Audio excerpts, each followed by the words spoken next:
Hello, watch lovers. Welcome to this episode 6 of That Watch Guy London. Joining me again this week is Hilda.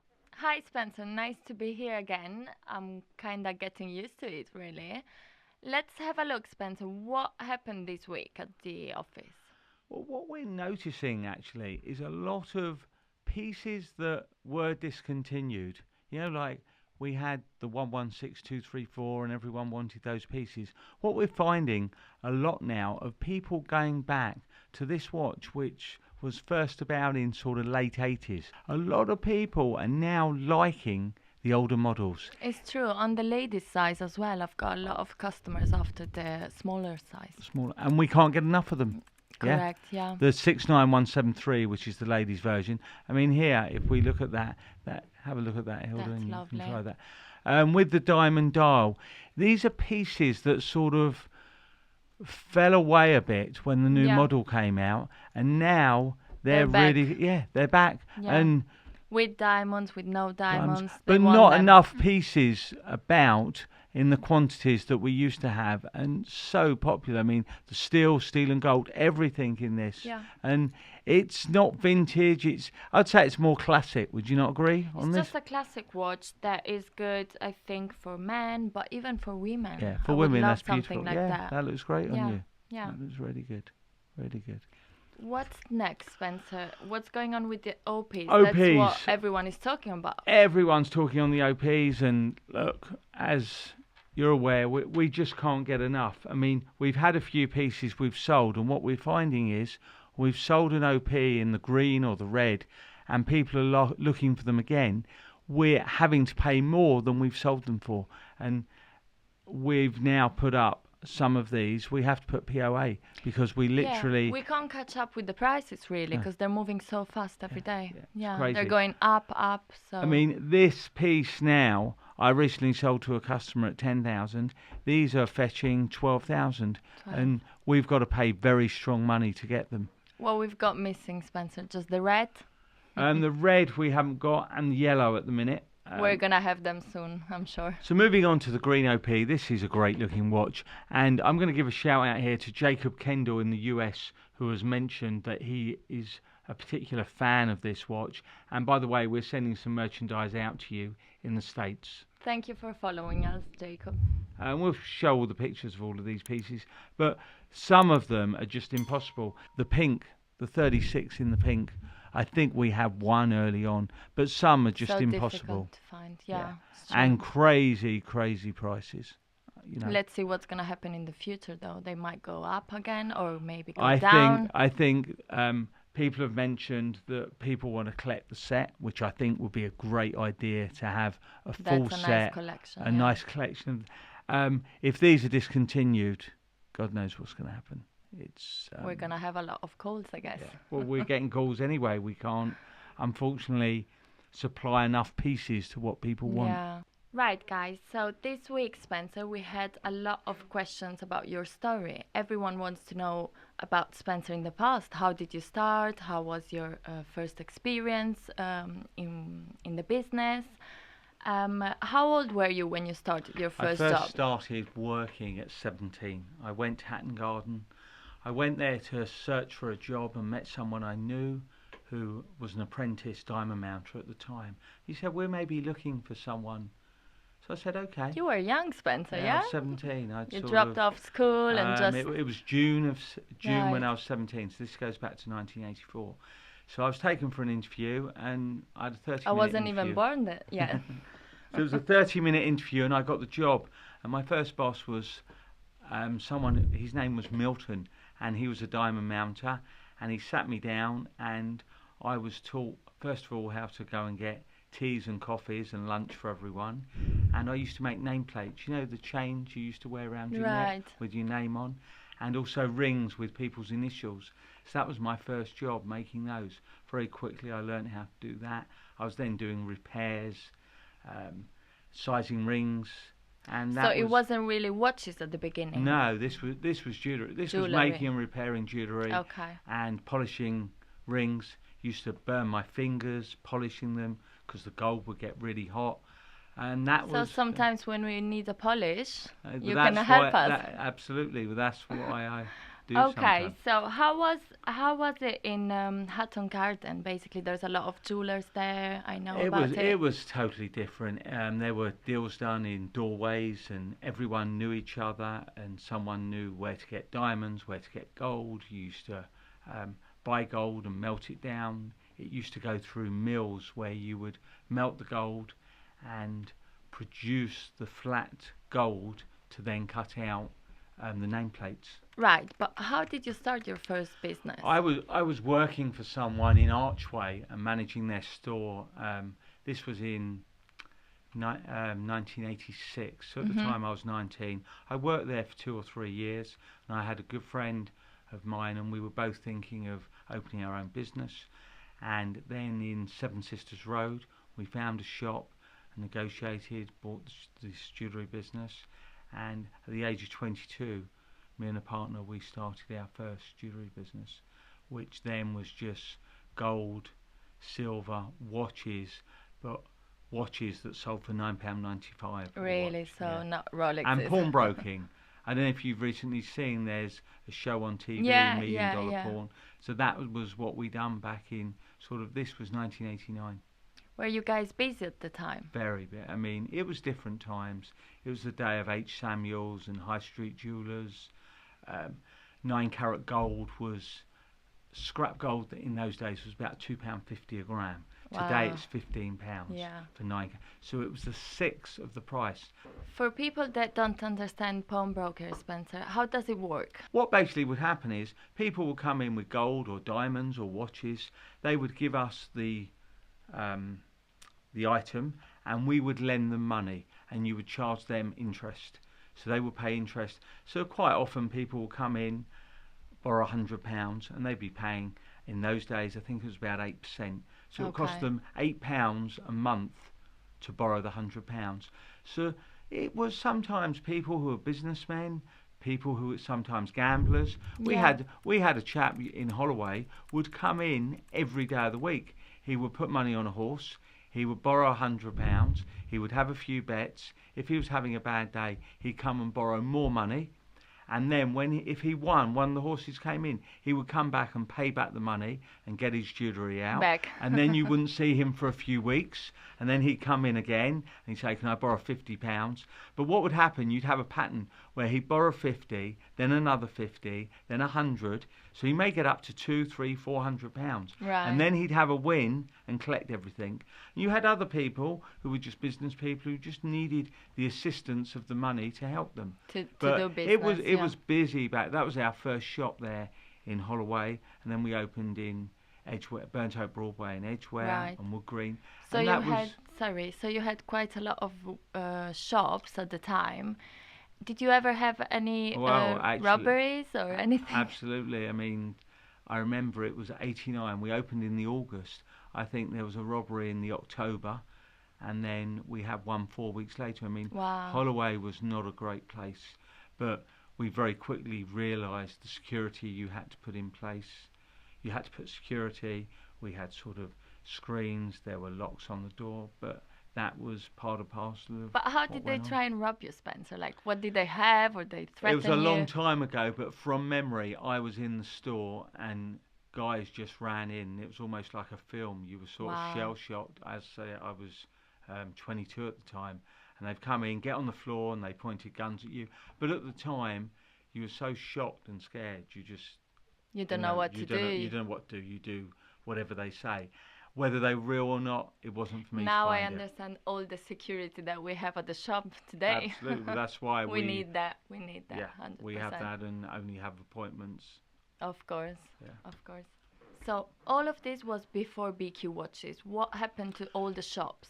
Basically, this was the early 90s. We had quite a few shops and then grew it to 14 units. And BQ started in about 2005. So sort of up until 2000, we didn't see many watches. And then gradually, you saw a few Rolexes, Submariners. At the time, Submariners were selling for a couple of £1,000, even less than that at some point. So you kind of realized that watches was the real business. So I then started understanding watches, and people were coming with fake watches. So I learnt more and more in watches. Then we started Best Quality Watches in 2005. Okay.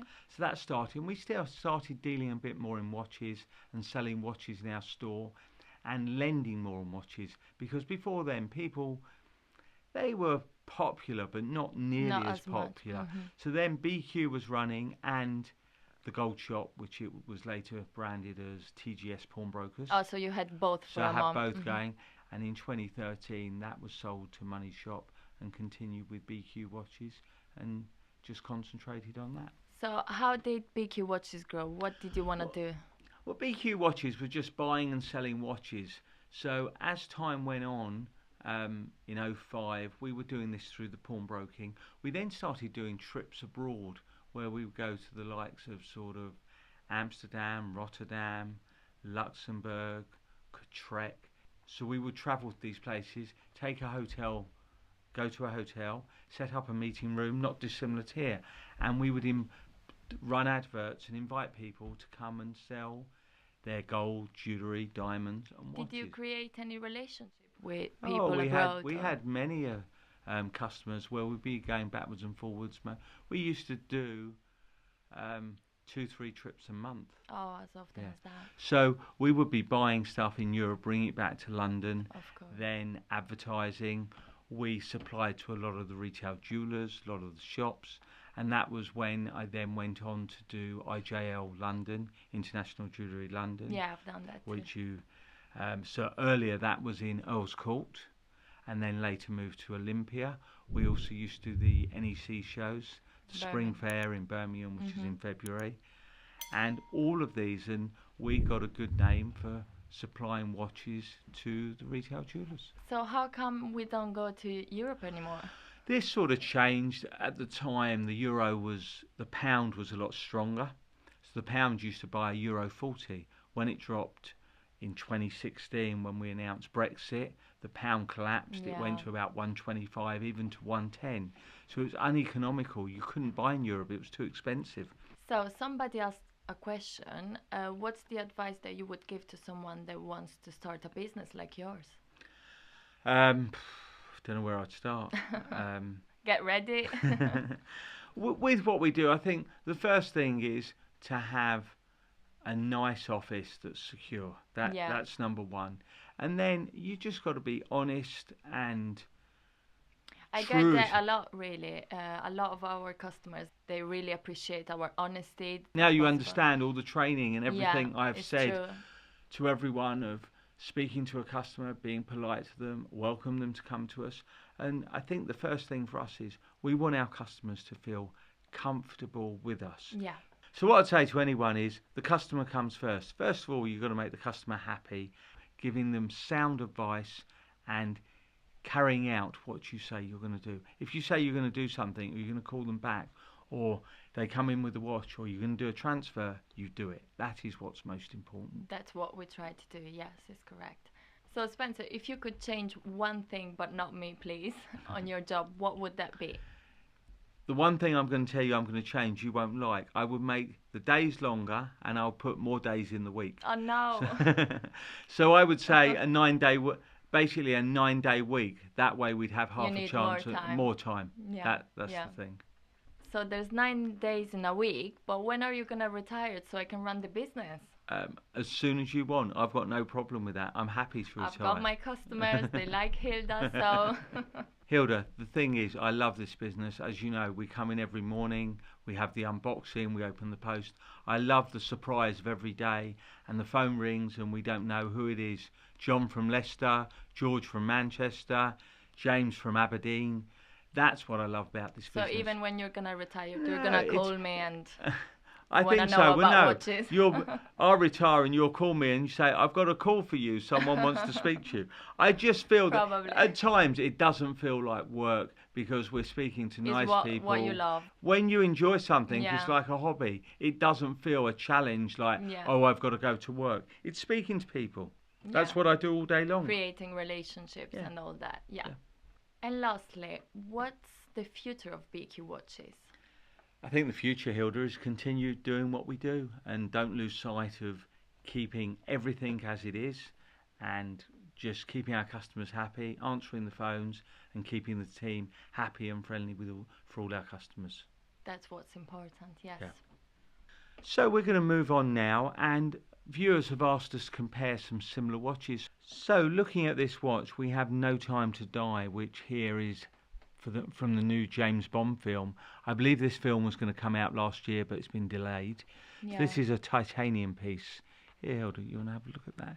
So that's a very nice vintage look, isn't yeah, it? it's a great looking watch. Great looking watch.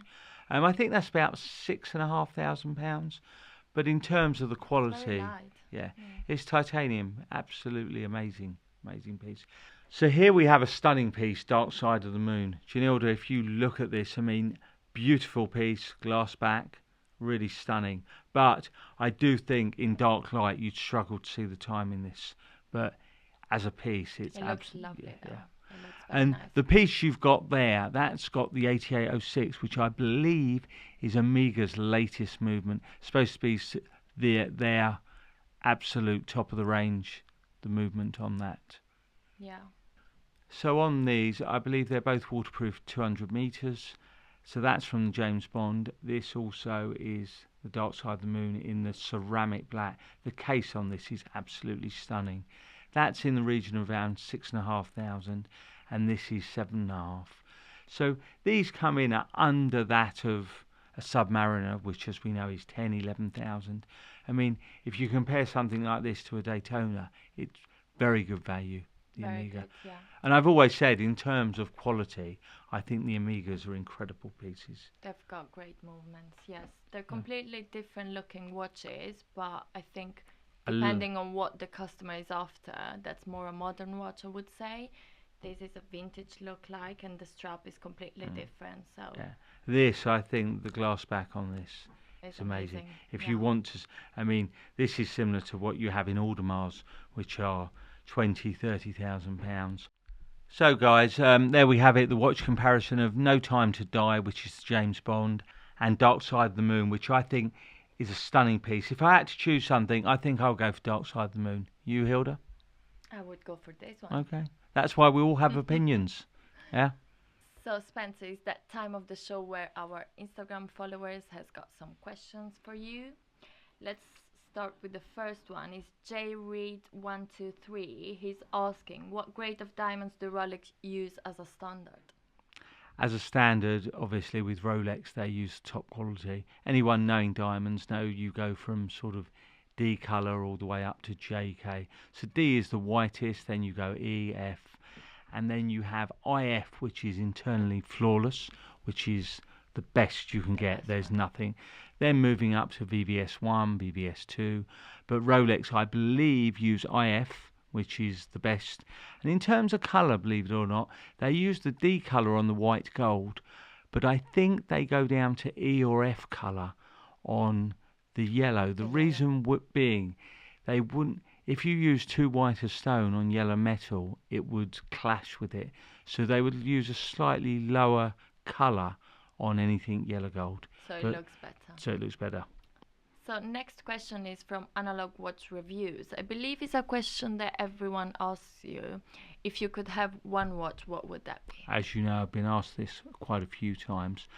Still, I'll stick with the same, and these watches are getting more and more difficult to get. The Platinum Daytona with the ice blue dial without the diamonds, I think is an absolutely stunning watch. That's the one you want. Yeah, beautiful. Next one is Holloway Mark. They're asking about Swiss-only dials. Are they a good investment?